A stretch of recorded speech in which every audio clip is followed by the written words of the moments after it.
Next up on the number one tee. Well, hello, and welcome back to your virtual tea time. My name is Tori, and we have quite a treat for you today. We have Bob and Christie Austin here today. Rules extraordinaire, but that's really, I don't know, that doesn't say enough.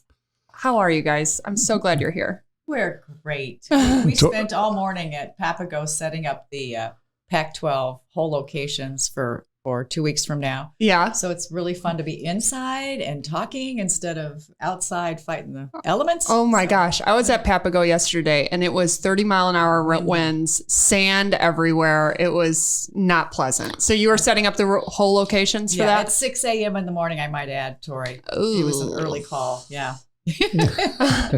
But that's what we do, and we love it. So Christie's been on the podcast before. Christie, how'd you get started in rules? Can you remind the audience your journey? Sure. I got started. I was a player and played in state and national championships, but I was asked in 2007 to join the executive committee of the USGA, which is the governing board. And I was not rules certified at the time. And my first rules assignment was, guess what? Augusta. Oh my! Guess what hole I had on Sunday? 18. Oh. And I looked at these assignments and I said, you know what? I better know what I'm doing. I need to study and become an expert. So a year after that, I studied hard and got qualified pretty quickly. But it was let's just say, not a normal route to officiating at Augusta, but it was such a special treat. I did it for 6 years while I was on the executive committee. So I'm excited about this week. Hopefully we see some great golf and absolutely. Well, the one thing she's not adding in there is that when she was on the governing board, she was also the first woman chair of the USGA Rules of Golf Committee. Amazing. So thank you for bragging about her, because you know brag that she about my wasn't right. gonna do it. Yeah. Yeah, no, she doesn't like to mention that, but that really was quite an honor. And now we also have the second woman chair of the Rules of Golf currently, Kendra Graham, our good friend who also does just an awesome job. Now, Bob, did Christie get involved first and then you came along, or was it a joint effort? How was your journey too? Well, I started actually working on the rules 2 or 3 years before Christie did, and was studying and working on it. And there's always a big 100-question test, and I started doing very well on that. And then I think 2007, I was given an opportunity to go to actually what was then the Women's Amateur Public Links and officiate. And that was kind of the start of my national. And then from there, I ended up going to various opens and national championships. Then I got on the NCAA rules committee, and I just sort of keep working on it and keep enjoying it. And Christie and I grind and study it pretty hard. I love it. And give us tell us about your schedule this upcoming summer. Like, what does a normal summer schedule look like for you? Yeah, Tori. The winter is pretty much off. We do one invitational in Cabo in March, which is such a treat. But we start in April with the Pac-12. In May, we have NCAA regionals, 2 weeks of NCAA finals. In June, we're doing the Palmer Cup. Bob's going to do the Senior Open. I'm going to do the U.S. Open.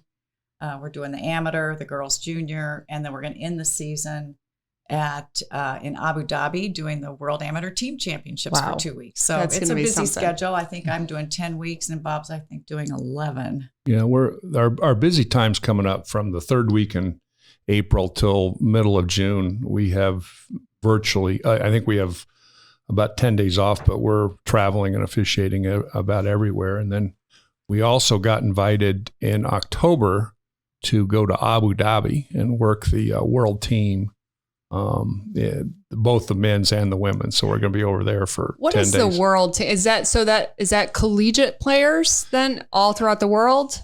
It's the top amateurs from every country. Okay. So the women's will be the top 3 women's amateurs from the United States, and then there's 30 to 40 countries, and they will each bring their top 3. For the women, obviously the women amateurs, and then for the men, they'll bring their top 3 men amateurs, and it's quite an honor for the players. The Americans last year had Rose Zhang and Rachel Heck and Rachel Kuhn, 3 amazing young ladies, but really good players. And what is it? Let's use the U.S. Open as an example that you're going to go to. What does your schedule look like? Are you for that week? Okay. You fly in. I'll fly in on Tuesday. We have a rules walkthrough of the course on Wednesday. We have a rules committee meeting on Wednesday, have a dinner Wednesday night, and then Thursday we hit the ground running, and all of a sudden we are out there with the players Thursday, Friday, Saturday, Sunday. So it's a busy time, but it's super fun. And are you still getting assigned to a hole or a region of the golf course? Like, how does that work? Yes. Typically you'll be assigned, if it's a par 3, you'll be on it by yourself. If it's a par 4, you might be on it by yourself. Definitely par 5s usually have somebody in the landing zone and then somebody on the green. So we are assigned zones. In years past, we used to walk with the players, but they revised that strategy a few years ago, and now we're in zones. Yeah, because I feel like maybe that was just a scoring. When I played the U.S. Mid-Am 2 years ago, I feel like there was a walking rules official with us, but maybe they changed to zones too. I think in the Mid-Am it's a little different. They'll have walkers. Mm-hmm. Well, in stroke play qualifying, they generally have rovers, covering 1 or 2 or 3 groups. Mm-hmm. But when you get to match play, there's a referee that walks with the match. Yeah. You know what? That reminds me. Before we so we're going to go over some big rules stories from the past couple of years. So we're going to dive into that soon. But just bringing up the U.S. Mid-Am. I don't know if we brought this up last episode, but there was a rule scenario when I played in the Mid-Am 2 years ago at Berkeley Hall. And I'm on the first tee, of stroke play. So first hole of the entire championship. And I'm nervous. Sure. Sure. Tori, you even get nervous? I can't believe it. So what happens? I hit a normal nervous shot, which is a block right. Out of bounds is right. So it doesn't look good. And so I take a provisional. Now, at that time, I was using, my first ball was a Pro V1, a white Pro V1 marked. But I used yellow Pro V1s as my provisionals, usually in casual rounds, just so I didn't have to mark it. I knew that, whatever. So I proceed to use a yellow Pro V1 as my provisional. And I hit my provisional. Well, I'm walking over, Molly and I are walking over towards the ball, and the rules official's right there. He's like, good news is your first one's safe. So the second ball didn't come into play, but just so you know, if that provisional came into play, it would not be good. So can you explain to us what that rule is? Yeah. In many of the USGA championships, we play what's called the 1 ball rule, which means that you need, for all your holes and all your shots, you need to be playing the same ball, same model, same year. And so in your case at the Mid-Am, you are required to use whatever your ball was the whole time. What's interesting in the 1 ball rule, there's also a caveat that says if it's a different color ball, it's a different ball. So even though it was the same model, year, and brand of ball, since you used a yellow ball, that was a different ball. Now, what's interesting, you played the provisional ball. That ball never became in play. Mm-hmm.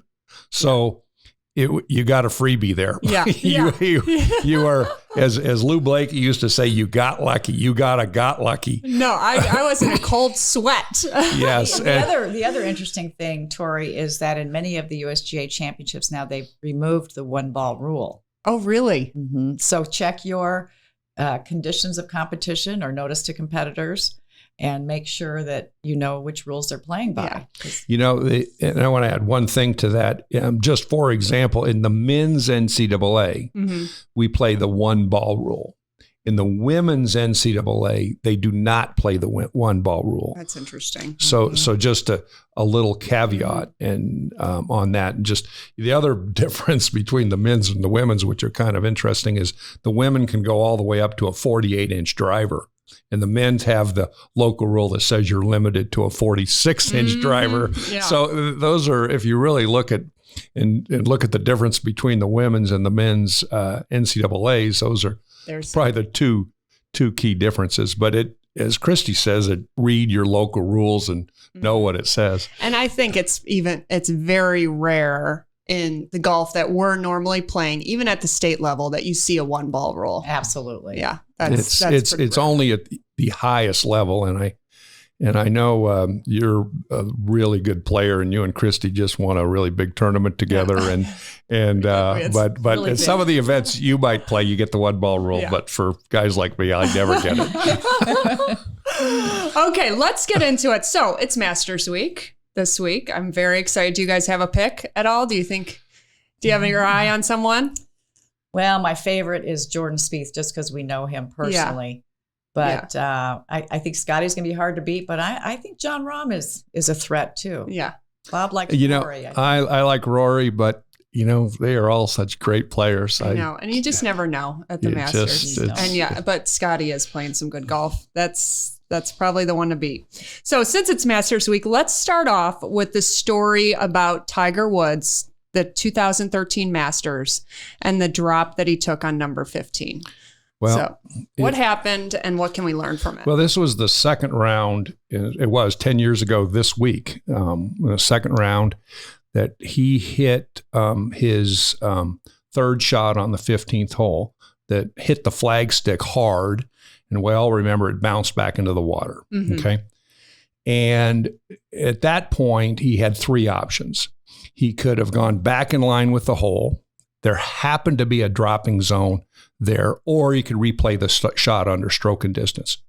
So he looked at the other options and chose to play under the stroke and distance option of the rule. And so what he did is he dropped the ball, and the rule says you drop it as near as possible to the spot. Mm-hmm. But the wording's changed in 19. But at that point, it said you drop as near as possible to the spot. Well, he dropped it 2 yards behind where he was, okay? And the rule says that you drop it as near as possible. Now, what's interesting that came back into play, the Masters were aware of this, and the committee, the rules committee reviewed that and saw it, that he didn't drop it exactly where he was. But it's like sometimes, when you hit it into a penalty area, do you know exactly where you go in? The rules just say you do the best you can. Mm-hmm. Sometimes if you go back under stroke and distance, the rules say you just do the best you can to drop as near as possible, whatever that means. And so he plays this shot onto the green. He actually hits it right next to the hole.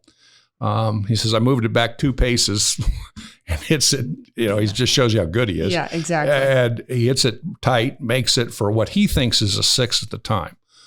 All good. The Masters, even though they saw him drop it behind his spot, does not question him. Okay, doesn't say a word. Then he's doing an interview late at night with Tom Rinaldi. Mm-hmm.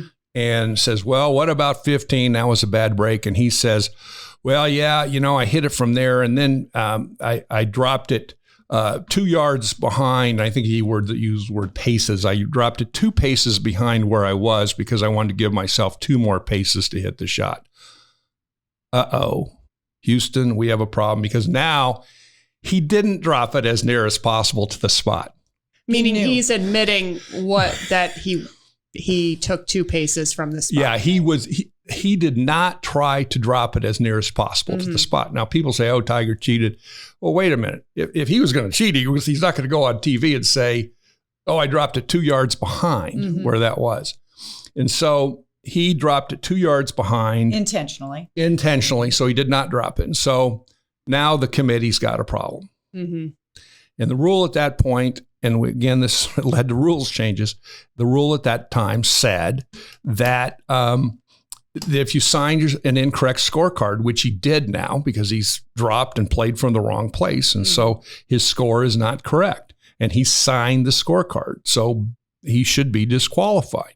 But what the committee determined and said, and I would have loved to have been a fly on the wall of that committee meeting, that since they didn't review it, that they should have reviewed it, and that should have been something that they did. That what they were going to say is that is committee error, that they didn't question that before he signed his scorecard, and that they were going to just not disqualify him, but give him the 2-stroke penalty and give him an 8 on that hole. obviously very controversial in every which way. And so that's kind of the backdrop of what happened on that. Did you want to add anything to that story? What I wanted to say is, since that time, they've changed the procedure in going back, and now you have a relief area of a club length. So now you don't have to drop it on the spot. You have this relief area. You have to drop it within the relief area. Yeah, and that, when you said that he went back 2 paces, obviously he doesn't want to hit the flag stick again because he's just that good. But also, I would imagine we're still dropping from the shoulder, and you don't want to drop it in your divot too. So, because once you drop it, it's live, no matter where if it's in the divot or not. So is that so now you can take a full half circle or just a full circle club length? No closer to the hole. Yeah, no closer, one full club. Yeah. If you're playing north, for example, you get 1 club length east, 1 club length west, and 1 club length around. Yeah. And now the rule says you can drop it anywhere within that relief area. Mm-hmm. Back in 13, when Tiger dropped, it says you're to drop it as near as possible to the spot, which means should be right behind the divot, right? Mm-hmm, mm-hmm. So, because it is a drop. It's not a place. It is a drop. Correct. Yes. Okay. Correct. It is a drop. But what's interesting is, that there was a lot of fallout from that, and Tiger should resign and or quit. And I'm like, the committee at the Masters has made a determination. You respect what they say, and he took the 2-stroke penalty. But that led to a rules change that says now if you sign a scorecard and you incur a penalty that you do not know, you did not know, that what they're going to do is that they're going to just add the 2-stroke penalty, before the competition closes. And what's interesting, when they first wrote the rule, they said, we're going to give you the 2 strokes plus an additional 2 strokes. Mm-hmm. Fast forward the next year. Oh, yes. So we want to get into the Lexi one? Let's talk about the Lexi ruling. Fast forward to, do you want to go through this one, Christie? No, go ahead. Oh, okay. Well, I'm on a roll. I don't know. Yeah, no, go for it, Bob. But 2017 Anna. Yes, inspiration. They changed the rules changed that year was 16. They changed it in 16, and so no, this wasn't Anna. This was Lexi. What happened was Lexi in 17. In 17, Lexi had a situation where she marked, lifted, and replaced her ball, but they said that she got replaced it 3/4 of an inch away. Okay. Mm-hmm. And they reviewed that and said, that's not close enough. And it was on like a very short putt. It was on a very short putt. And so it did not come to light. This happened to her during the 3rd round. It didn't come to light until the 4th round. And so in the middle of the 4th round, Lexi was given a 2-stroke penalty for playing from the wrong place because she replaced the ball 3/4 of an inch away further from the mark. She gave her 2 strokes, plus the rule at that time said you get an additional 2 strokes. So she was penalized 4 strokes, and she was actually leading at the time. Mm-hmm. And then that led to the rules change at the end of that year that they took away the additional 2-stroke penalty. But still to this day, if you sign a scorecard and you incur a penalty you didn't know you incurred, that what they're going to do is they're not going to disqualify you. They're going to add the penalty. Mm-hmm. Which is now the Lexi rule, meaning just 2 strokes, not the additional. The other thing that happened there was a viewer had called in on this and said, I don't think she got it back in the right spot. And that's when the officials reviewed it and said, yep, you're right. We're going to assess her the penalty. But shortly after that, they revised even that. They said, no more viewer calls. Yeah. We're going to have an official that watches the telecast. And we got it handled. So they're not really. And where are these viewers getting these phone numbers? Exactly. How do you phone in? I mean, is there a Master's hotline that we can call in? Yeah, you got to call Augusta on Friday afternoon and say, "Is Fred Ridley there?" I mean, come on. Where are they getting these phone numbers? That's a really good point. Bob and I have no idea. Yeah, we don't have those numbers. Okay, our next rules story, because 2013 was a big rules change. How is there a system as far as how how often they change the rules? Is it every couple of years or is it just whenever needed? Well, typically it's every 4 years. Okay. And so we're on a 4-year rotation. So the major rewrite, which happened in 2019, actually, was incredible. There was a lot of rules changes in 19. And then we just had for 2023, for this year, we just had a couple of tweaks to the rules. So it was another rules change year. And we can go over those at the end. There's some changes that aren't going to impact many people. There's a few that people do need to know about. Well, and going back on that, what had happened was, the rules changed in 04, 08, 12, 16, and they had been working on it. As a matter of fact, when Christie chaired rules, it even started back there, a major rewrite of the rules, which they basically took the rule book and ripped it up and started over. And this even started when Christie was chair of the rules. But then from 16, and they were kind of working on it, revising it, working on it. There was actually, they revised it in 19, which was a 3-year cycle. Now we're back to the 4-year cycle, and it's January of 23, and I expect the next rules change is going to be 27. Yeah. So now that we're on this, we'll talk about our next incident, because one of the rules changes for 2023 that people should be aware of that could impact them is a situation that happened to both Charlie Hoffman and Ricky Fowler at the Waste Management, different years, but I don't know if you... It's interesting that it was both at the Waste Management, though. It is. The Phoenix Open. A lot of interesting rulings, from Tigers Rock has happened at the Phoenix Open. There are a lot of stuff here. A lot of interesting things happen at the Phoenix Open. Including the crowd. I know, on and off the golf course. That's right. So Ricky Fowler's incident was in 2019. Charlie's was just last year in 2022. In both cases, they had, Ricky Fowler's was a really interesting one. I'm not going to go through it. It's very long, and you can Google Ricky Fowler's Waste Management incident and watch the whole thing. But he basically hit his third shot on the 11th hole. He kind of hit his chip shot too hard. It went into the penalty area. He was on a fairly steep slope taking relief. He did his drop, it rolled back in. He did another drop, it rolled back in. And then the third time you place it. He placed the ball. The rules official was standing right there. Ball came to rest. Ricky, the ball's in play. Ricky went and talked to his caddy. And let me interrupt. A good rules official always says, and that's ball's in play, or you're good. Meaning, it's whatever happened from now. Yeah. Sorry to interrupt, Christie. So he took his time. He went up to the green to assess the shot one more time. And when he looked back, there goes the ball rolling back into the water. Very, very penal, very unfortunate. He walks back down. Now he's taking, another drop place and another penalty stroke. Kind of the same thing happened to Charlie Hoffman, drop place, and then it rolled back in. And so he's taking another penalty stroke. Why? Because the ball was sitting on a slope.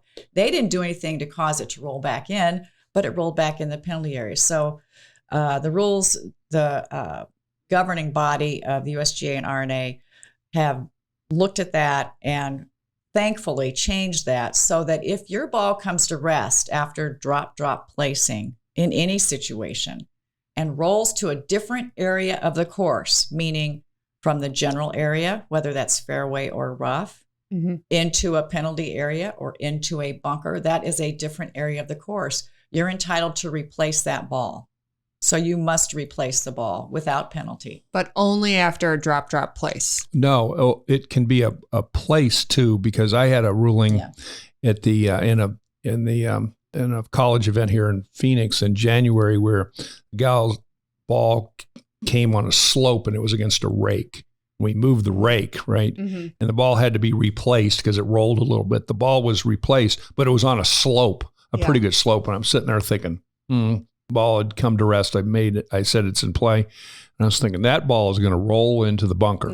Okay. It never did, but had it rolled into the bunker, that's a different area of the course. Does that make sense? Yeah. So you still placed it though before that. So 99% of the time it'll be a situation where you've drop place and it's in a precarious situation. But you're right, Bob. That was an unusual one where it was just a place. And also I saw a video of one where somebody was on a sprinkler head and was sloped by the green, and one of these that they dropped. I think they just dropped it and it came to rest. And then, sure enough, the ball rolls onto the putting green. Well, it's quote unquote a different area of the course. Yeah. So it's It was no harm, no foul. Replace it free. Yeah, this was a great rules change. I'm sure Ricky Fowler and Charlie Hoffman are both I know. cheering that change. And I think Ricky Fowler ended up winning that year. Yes. Still. Yeah, he did. Thank God. Thankfully, yeah. And when we changed from dropping from the shoulder to dropping to the knee, what was that? What was the reasoning behind that too? Well, I think a couple of things. I think the impetus was to, first of all, expedite play because you have more chance of it rolling outside the relief area from the shoulder than you do from knee height. Mm-hmm. I think that was super important. And just to simplify, you have any other? Well, no, it's progressed. It used to be when I started, Tori's, I don't know if it's old enough to remember No, this, she's but not. I dropped it. And when I started playing golf for the first 15 or 20 years, we dropped it over our shoulder. I heard that. The theory being that they didn't want you to look where you're going to drop it. And then they thought, wait, how do we know you're dropping it in the right area or the right place? So then they had it dropping from shoulder distance. And then there was a long discussion to, should we just make everything a place? Yeah. That was discussed at the rules committee. And then, there's a difference between when you replace a ball or you place a ball, replace it. You're putting it back into the spot, like you replace a ball on the green, Mm-hmm. or if your ball in the fairway is kicked, you replace it versus a place. So yeah, that was actually going to be my next question is, when you're in a drop zone, when you're taking relief, you're always dropping it. You're never placing it. But when do you place? What's the difference? Because sometimes, even in a drop zone, sometimes the ladies are like, wait, am I dropping this or am I placing this? Or is there a way to decipher what?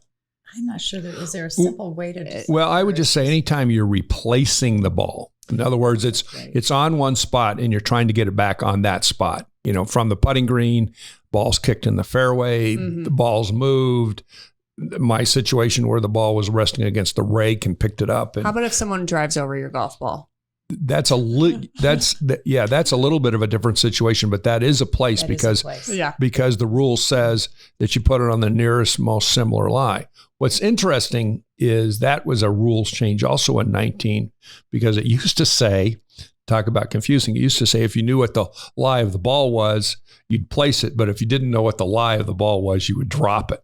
So that's what the rules said before 19. And in 19 now, if someone drives over your ball or steps on it, and that happens occasionally, that now you're placing the ball in the nearest most similar lie within one club. I would say, a rule of thumb, and I can't think of any instance where this isn't a rule of thumb, but anytime you're taking penalty relief or obstruction relief, it's a drop. It's always a drop. It's always a drop. And I even like what Bob said. It's when you're replacing it. When you want to get it back on that spot where it should be, that's a place. Okay. Yeah. All right. Next up is the Anna Nordquist rules story. Who wants to break that down? I'll talk about poor Anna. We were there. We were actually at this Women's Open officiating. 2016 U.S. Women's Open. Tell us what happened. Right. So this is another case where high definition video showed right after she had hit her shot that she had touched a few little blades, not even blades. It was a few little specks of sand. And she went on to play, and I think it was 2 holes later. No, it was on. Was it? It was actually in the playoff. Yeah, this was in the playoff. This was in the playoff, and this happened on. It was a 3-hole the playoff, and it was the next hole is when they. It was the second hole of the playoff, which was 17. Go ahead, Christie. Well, anyway, so she hits her shot. Basically, cannot see that any sand had moved in her backswing. Mm-hmm. Plays the shot. Now they're in the second playoff hole. The rules official pulls up and said, "We just." We're replaying high definition video, and Anna, I'm sorry to tell you, but you touched the sand in your backswing. Because again, just to clarify, if you're in your backswing, you can't touch any sand in the bunker, but as long as you're moving forward in your swing, you can touch sand. Absolutely, yeah. You will touch sand, right? Because that's how you hit the bunker shot. Fingers crossed. Yeah. But this was a very unfortunate ruling, because if you went back and watched the replay as your eyes would see it, looking down at the ball as a player, you would not see the sand move in this situation. It was only the high definition video that proved that in fact a few little specks of sand had moved. So they have since, there's a new rule, naked eye test, 20.2C for you rules people that want to look it up, that basically says if you can't see it with the naked eye, then it's considered not a rules violation. You can't see it, you can't feel it, you can't, how would you know? Yeah. So, which is a great ruling. I remember talking about this when I chaired the Rules of Golf Committee. We had an instance back in, I think it was 2012, and I don't remember the specifics, but same kind of thing happened where it was a high definition video that proved the player to have violated, and he had no idea. I think it was a backswing in a penalty area when you couldn't touch you couldn't touch loose impediments. Yeah. Anyway, they've changed it. All is good now, but that was really a tough one, and that led to this rules change. And one clarification I want to just add to what Christie says, it's if anybody can see it, like it's the naked eye. If you ground your club and the ball moves minusculely and no one saw it, that's one thing. But if the ball rolls 2 inches or an inch and you didn't see it, but it was what the words in that clarification said, but if it was discernible to the naked eye, then you are penalized. So it whether you see it or not is good distinction. Is not the test. The test is, was it discernible to the naked eye? And when Lexi Thompson or Anna, we were actually there, and we were in the rules office and on the radio listening, and David Fay called, who was doing the broadcast, called down and said, we've been looking at this, and Anna hit some sand on her backswing, and we all looked at each other, the rules office, and just thought, this is going to be bad. And it turned out it was. Yeah, because that was in the playoff. So she obviously lost the playoff and lost the tournament because of it. And we drove home with Mark Newell, who's the referee, and you can see the picture of Mark Newell was the referee in the time. And that was, he's out there with the players in the playoff. He was president of the USGA at the time. It's just painful for him too. Yeah. I mean, if you're a rules official and you're put in that spot to tell him, I just have to tell you, you thought you were even, but you're really 2 down, or I can't remember what the score was, but that's painful for them too. That is brutal. That's brutal. So sticking with the bunker theme, why don't we skip ahead to Dustin Johnson at Whistling Straits. This was another really interesting one. If anybody's played Whistling Straits, you're aware of the thousands of bunkers that they have all over the place. They're outside of the fairway, but they're also way far away. But they're bunkers. So I think this was at the PGA. Was this at the PGA? This was in the PGA in 2010. So at the PGA Championship, they had posted to the players to be aware that they were playing all of those sandy prepared areas.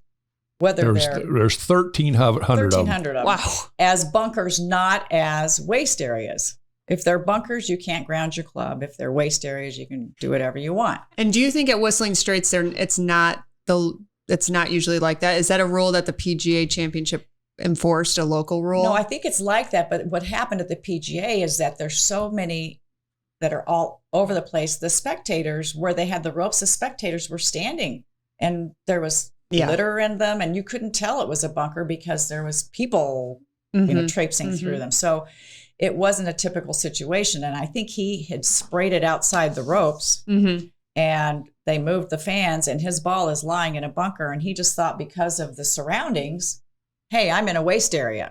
I can take, and plus, I don't think he was really thinking straight either. Took a couple of practice swings and thought he was in a waste area, and turns out he was in a bunker. So he was assessed.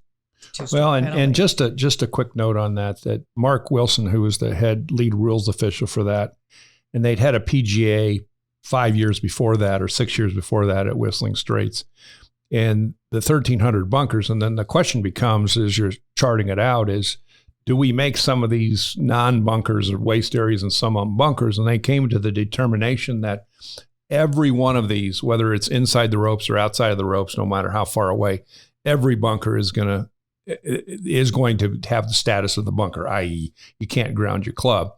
And what's interesting is they post it everywhere, tell them on the first tee. And then the PGA, that was 5 or 6 years before that, they have no problems the entire week. In the 2010, they have not a problem until the leaders are on the 72nd hole. That was the first time this came up. And David Price, who is the rules official, who is an NCAA rules official with us, is the one that puts his arms. That's another painful one to call, but he clearly grounded the putter, and it was clearly. One other thing that David mentioned is he actually walked up to Dustin before Dustin hit the shot because he was taking his time. And Dustin, can I help you in any way? Do you have any questions? No, I'm just getting sorted out here. And what, people said, well, David Price should have told him. Well, as a rules official, you really don't want to come to a player and say, now, you're in a bunker, you can't do this, you can't do, that's just not our role. You basically want to answer any questions or be there for assistance, but you're not going to offer advice or any sort of. That makes sense. Yeah. What was Dustin's reaction? I don't remember how typical Dustin. He just went, okay, and kind of nodded his head, and it was painful, but he was pretty quiet about it. Mm-hmm. And then as things turned out, he actually, I forget if he made 6 or 7 on that hole with the 2-stroke penalty, but he ended up in a 3-way playoff with Bubba Watson and who was the guy that won? Martin Keimer, who ended up winning it. So they ended up in a 3-shot penalty. But poor Dustin's had 2 or 3 unfortunate rules instances, and that was certainly painful. But David Price, who the rule, and Mark Wilson, who was the head rules official, said he really handled it like a gentleman. Mm-hmm. He knew he made an error, and just a bad time to make an error. And exactly, he didn't blame anybody. He took the penalty. And these are situations when you're going to these courses that you haven't played before. Usually, the starter or some sort of local rule is very clear as to what's a bunker, what's considered a penalty area, and what's considered just, what do you say, normal waste area? You said. Yeah. Or what they call through the green. And, like for the NCAA and like we were out there all day, most of the day yesterday at Papago, just looking at the course and, what are you going to play as penalty areas? What are you going to play as bunkers? Are there any waste areas you're not going to play as bunkers? What are you going to play as obstructions? How much ground under repair are you going to circle? Yeah. Do you, for example, animal holes, there's animal holes way out in the desert. Yeah. And so if you hit 140 yards in the desert and happen to be an animal hole, should we give them relief? I don't know. Is that a get out of jail free card? I don't know. Yeah. But it's one of those things that, when you're looking at a PGA, especially, or, we're even our NCAAs, that you're out there, you spend a lot of time and effort and energy to figure out how this course is going to be marked, because if 2 players on the same blade of grass, they better have the same result under the rules. Yeah. And now you write all this up and you do all this stuff. So you wonder how many of the players actually read it. But you always read yours, don't you, Tori? Exactly. I know you do. Well, and so we just had our Desert Classic at Papago, and one of the biggest rules questions we had is what's considered a cart path, because obviously half the course is. There are cart paths, but it's dirt. So what are you getting relief from?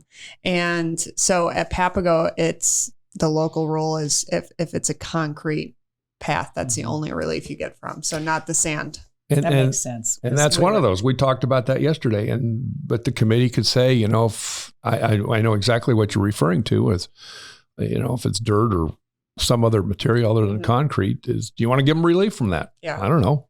Yeah. That's where the committee has to. That's a good ruling out there, though, because there's a lot of dirt. You don't know if it's a cart path or not. Exactly. It's just hit off the dirt. Mm-hmm. Okay. Next up, we have Patrick Reed. So it seems like we have a lot to choose from with Patrick Reed, but what are we talking about today? Which ruling at the Farmers Insurance? Was this the one this year where it went into the palm tree, or is this the one that the embedded this ball? Embedded rule? ball. Okay, so let's go through. That was one. That was one where on that embedded ball. Did you see that one, honey? I actually never saw that one. So why don't you talk on that one? I've seen. I've read about it, but I haven't actually seen it. So what happened, Well, Christie? so what happened and why, I'll tell you what happened and then why it was controversial. So Patrick hits a shot into the rough and you really couldn't really see the landing area. And he was playing at Farmers Insurance Open at Tori. He was playing at Tori Pines on the 10th hole. So he arrives at his ball and he assumed it had been embedded in the turf. And he actually asked one of the spotters, did this embed or did it bounce? And, oh no, it went right in. It embedded. So he had some evidence that he thought it was embedded. So he asked the referee to come over. But what he did was he picked up the ball. He did all this without any rules official or without anybody sort of standing there kind of blessing his procedure. Picked up the ball, said it was embedded, took relief, and said, yeah, I confirmed it was embedded. Then he confirmed with the rules official after he had done this, before he'd hit a shot, that, see, it was right there and I took relief. What got controversial about it, because he did take free relief, but a video later of the shot showed that the ball had bounced. And so in that case, even if his ball was sitting in a hole or sitting and he thinks it's embedded, you're not entitled to free relief unless it's in the direct pitch mark. So once a ball has bounced, the ball, play it as you like. The ball, if it bounces, like if it bounced off a cart path or something, took a huge bounce, it could still theoretically embed. But really 99% of the time, so it could embed under the rule, but 99% of the time when it bounces, it's not embedded. Yeah. But in Patrick Reed's defense, he did at least ask the rules official nearby or the spotter nearby. He did, but he's asked the spotter and then he took relief, but he took relief without asking any rules official, took relief, placed the ball, lifted it up, said, yep, it's embedded, placed the ball. And then the rules official came over and basically the rules official said, okay, I got to trust the player. Yep. I see this little hole. But it had, in fact, bounced a few times. So Patrick Reed has done a couple of things on his own. And a lot of times it's okay to do them on your own. But if it ends up being the incorrect move, you're going to get called out in the media and by your fellow competitors. Yeah. Well, he got, he was at, and I can't remember where he was. Remember when he moved the sand? His ball was there and he took sort of and moved the sand behind his ball. And you're like, these good players know there is so much TV out there. If you're anywhere near the lead, everything you do and every conversation you said is on tape. 2 million of your closest friends are listening and watching, right? I mean, and he did get penalized 2 strokes for that. It was clearly a violation. He improved his area of intended swing. He did get. Yeah, in that case, he got 2 strokes because he actually moved the sand behind his ball. He was not in a bunker, but he was in a what we call waste area, I guess, or still what we call the general area. But he moved the sand behind the ball. This was at a time fairly similar, and he was penalized 2 strokes. So you can move loose impediments, but sand and loose soil are not loose impediments. So he could have moved stones, little rocks, but you have to pick those up individually. Yeah, you can't just start sweeping sand away. That's a good clarification on that. Yes. And then earlier this year, it must have been a live event. He claimed that his ball got stuck in the palm tree, and he claimed that he was able to identify it in the palm tree. So let's talk about if your ball gets stuck in a palm tree, because those palm trees eat up golf balls. It's amazing. So what's the procedure? If you think if you think your ball gets stuck in any sort of tree? Well, first of all, it could be stuck up there, but if you can't see it and identify it, it's lost. Yeah. If you can't reach it to climb up there and get it and prove that it's up there, it's lost. Like it needs to be somehow poking out so you can bring your rangefinder out and say, there's my mark. Or that binoculars, is right. For sure my ball. And that's what he did. He had I think it was one of the marshals went and grabbed some binoculars and they came back and he said, yeah, I have an arrow on my ball. Now we know how many Pro V1s have arrows on their balls now. So my question really was, when I was watching this back, I said, well, what kind of, did you draw it on there? Was it a different color? I mean, how do you know, just because it had an arrow on it, that was your ball? And the rules official agreed.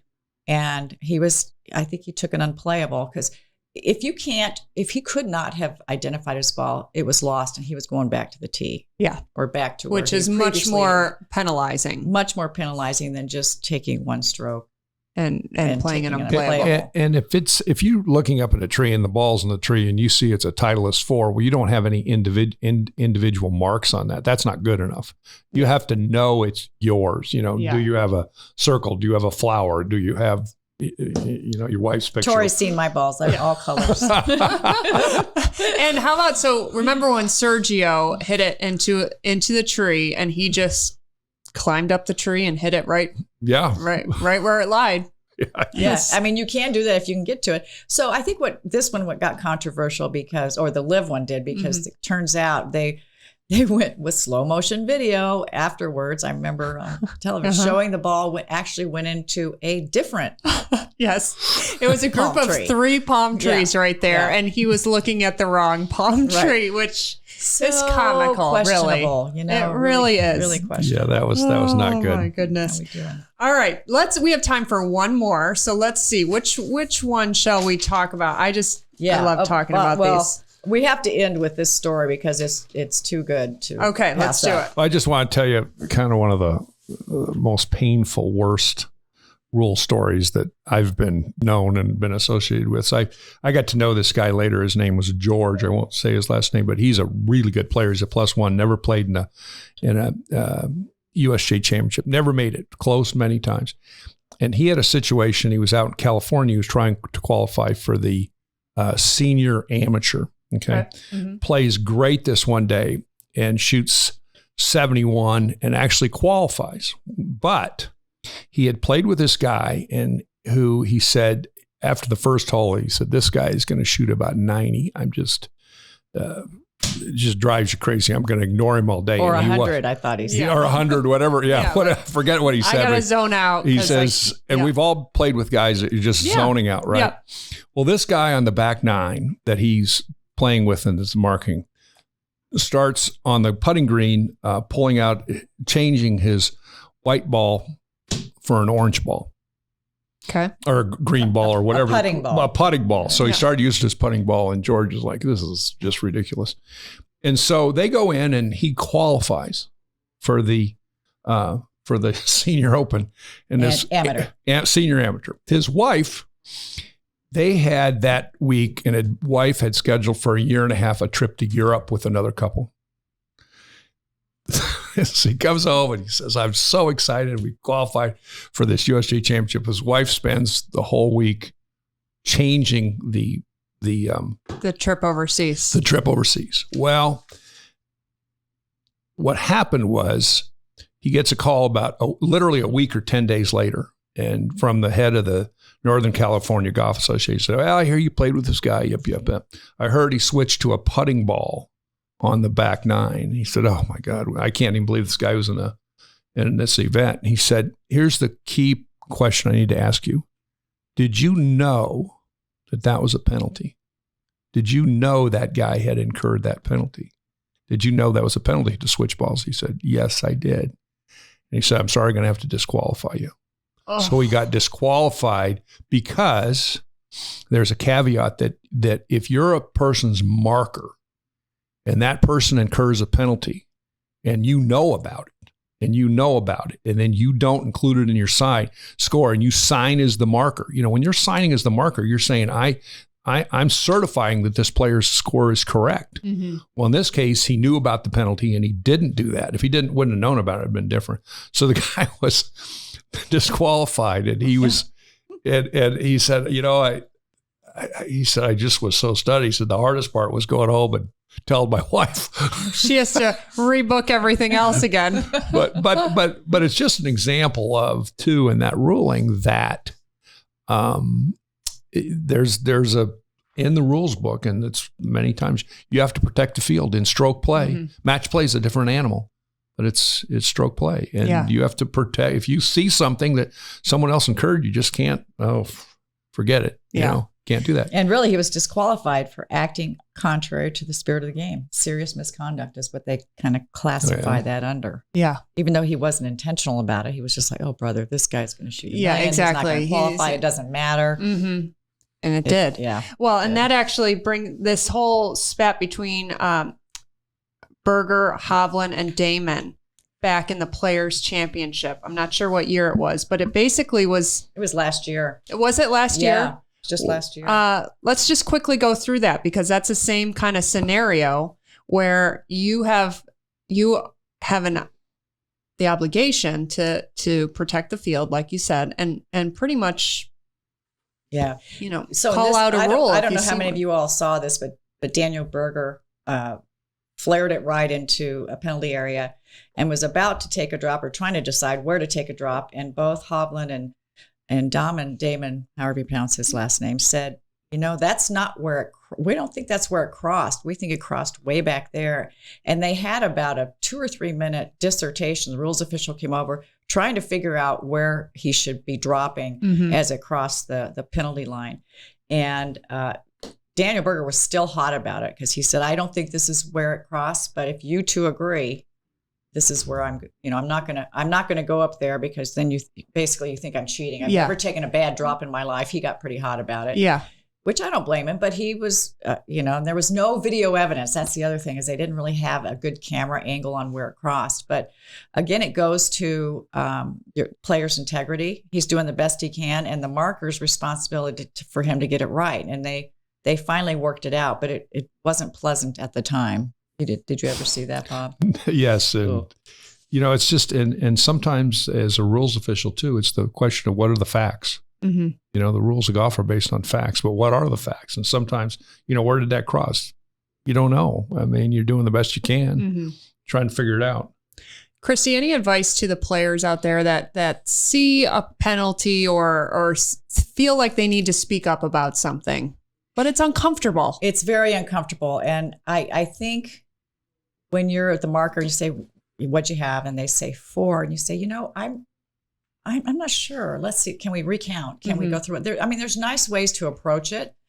And, you don't have to be controversial about it. It's just factual.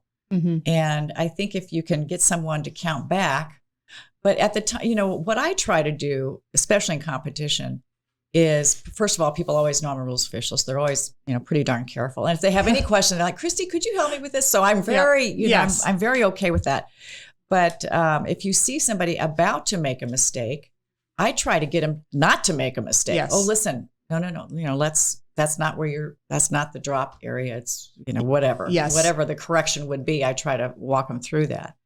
But there is, I would just say, be kind, be considerate, and just ask the question, can we please recount, or can we please go through this? And I coach a high school golf team in Colorado. And one of the things I tell my players, if you see somebody that you don't think is quite right, don't just say, listen, I'm not sure this is right. Let's make sure to talk to the rules official after the round before we sign our scorecard, so it doesn't become confrontational, sometimes you can say you occurred something, but just talking to them.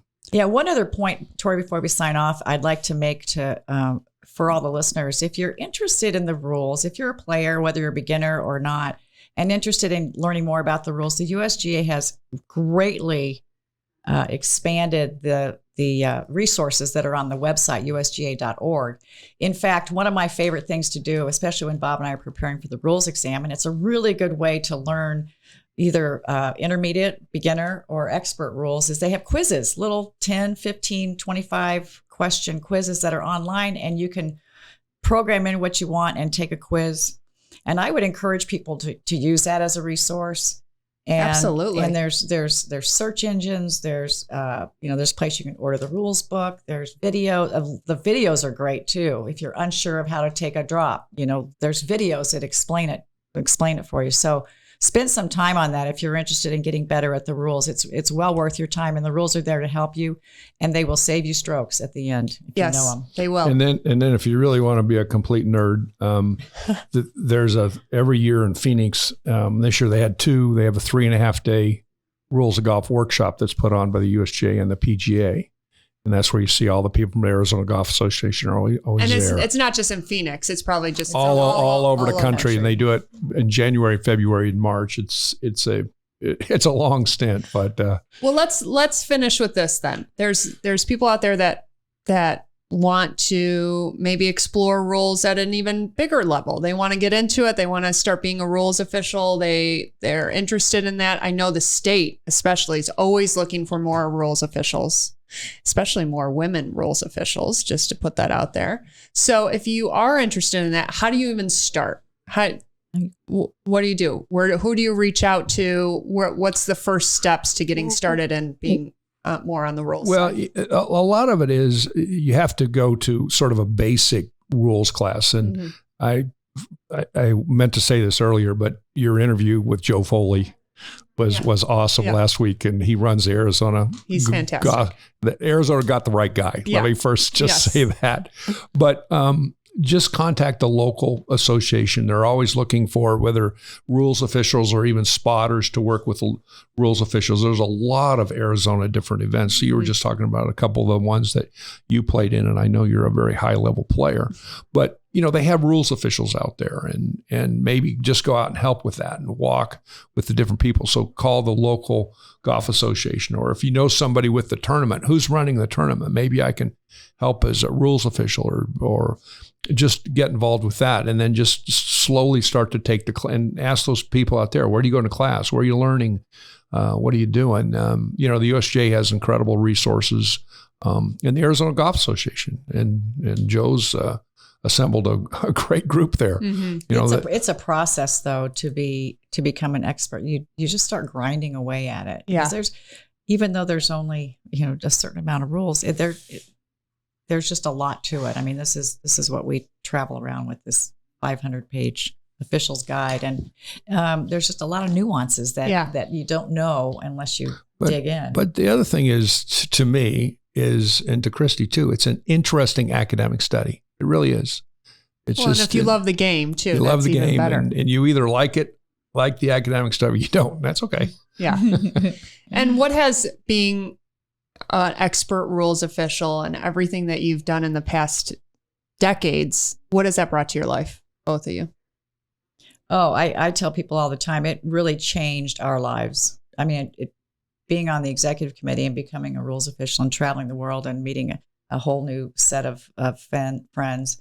I mean, it's a reason why I'm a member of the Royal and Ancient Golf Club, because I got to know RNA members by doing rules of golf with them and amateur status with them. So it has, the experiences have been so wide ranging, it's hard to even talk about it. But I've had master's dinners with Arnold Palmer and Jack Nicklaus. And I mean, just things that I would never have said in my life I was going to experience that I've experienced. It's crazy. Well, and Christie, until we got married and she was 26 years old, never played golf, never picked up a club. Yeah. So but I start sometime. I would agree with Christie. Just the experiences of just walking with the players in the NCAAs and the finals and experience that, but also being, you got to be on your A game and make sure we're getting it right. Yeah, right. And studying, and the people you meet, and the lifetime friends that we make we've cherished, and it has changed our lives truly.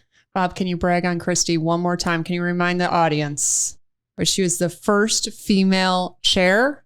She was on the governing board of the USGA, and in that capacity, she first chaired amateur status for 2 years, which was a big deal. And then she was the first woman chairman of the Rules of Golf Committee, which is a very powerful committee. And also, the rules are written by the USGA and the Royal and Ancient. Mm-hmm. And so you have the USGA Rules Committee and you have the RNA Rules Committee, and then they have a joint rules committee, which they meet and do the kind of the final writing of the rules, if you will.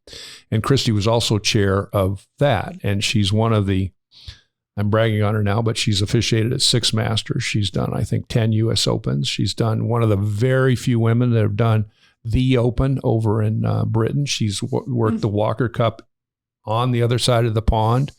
I mean, it's amazing. It's just been, I can pinch myself because every one of those is just so memorable and so impactful on our lives. Yeah. And that's, Bob and I give back to the game because it's given us so much. Mm-hmm. And so when we retired, even before we retired, we started giving back, but now it's kind of a full-time gig. But her and I both study, and we've both had 99s and hundreds, and we've both made 100 on the rules exam. And Christie and I still spend literally hundreds of hours a year studying. And she's still at a 99 on the exam this year, and I think 99 last year too.